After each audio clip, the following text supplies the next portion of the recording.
chatting you and questions to you and stuff like that. So, introduce yourself and what do you do for Groundwire?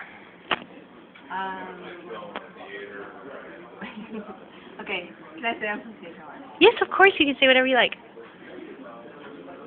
I'm just having a lot of trouble. Okay. Okay, I'm talking to you. Yeah. Well, my name is Annabelle Hu, and I'm the CHOI News and Spoken Word Coordinator. I've also been writing headlines for Groundwire for maybe almost a year. And what do you like about Groundwire? The thing I like about Groundwire is mostly that it's a really collaborative project. The process is from the start to finish, sort of like a team project. And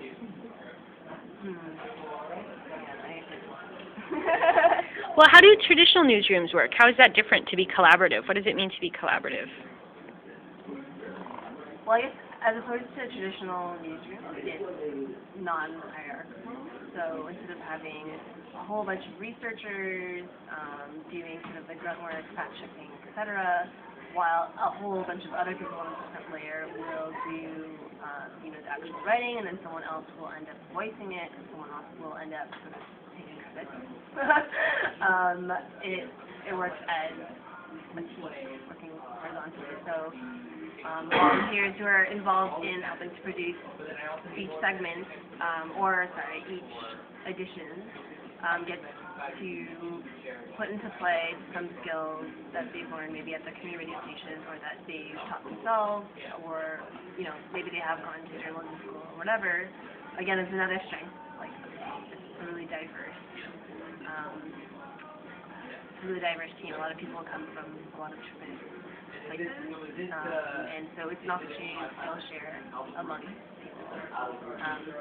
Instead of having this hierarchy and process, people learn these skills, and they have the opportunity to teach others what they're learning in terms of, I guess, just researching story leads down to the editing process.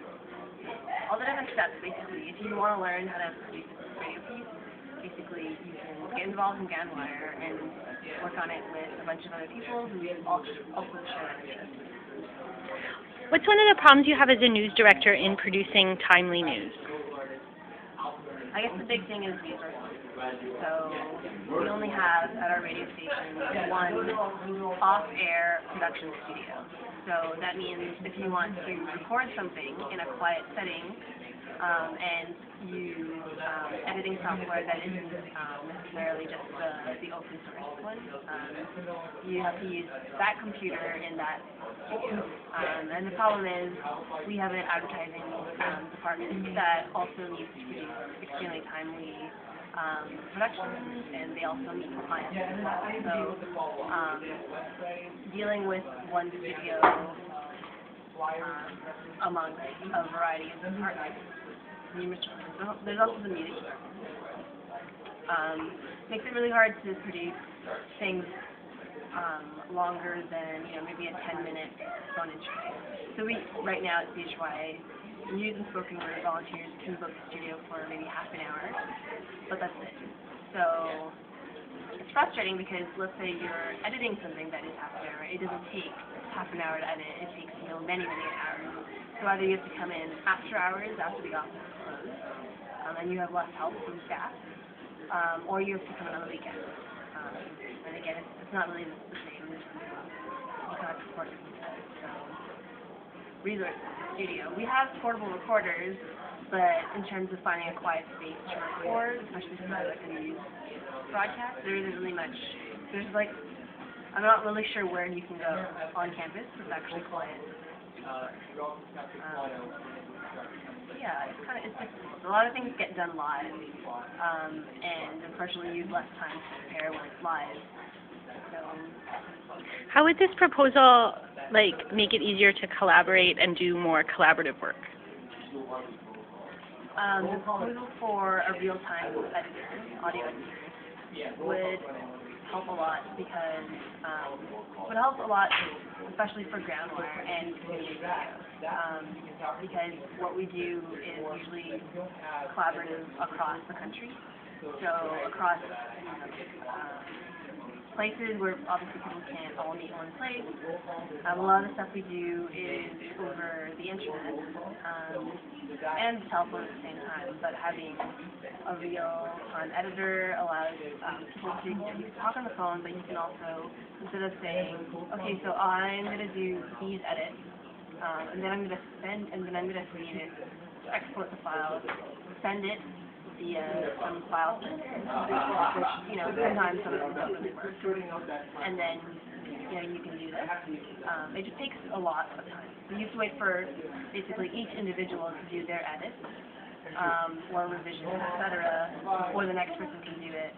And then just going down that chain takes almost sometimes it can take a week or 3 days of intense editing. So that's obviously that compromises quality. So if you had a real-time editor, yeah, you can get everything done together, and then it sort of fosters sort of group sessions. So although you aren't actually all together, because the document you're working on, or sorry, the audio piece you're working on is the same one. It might, foster an environment where people can think of new ideas and also exemplify what they're trying to explain in real time. Can you see it help us all take ownership collectively? Yes. Oh, it would all. It would allow us to all. Sorry, what? Collective ownership of the work. It would allow us to have collective ownership of our work. Very nice. I'm going to stop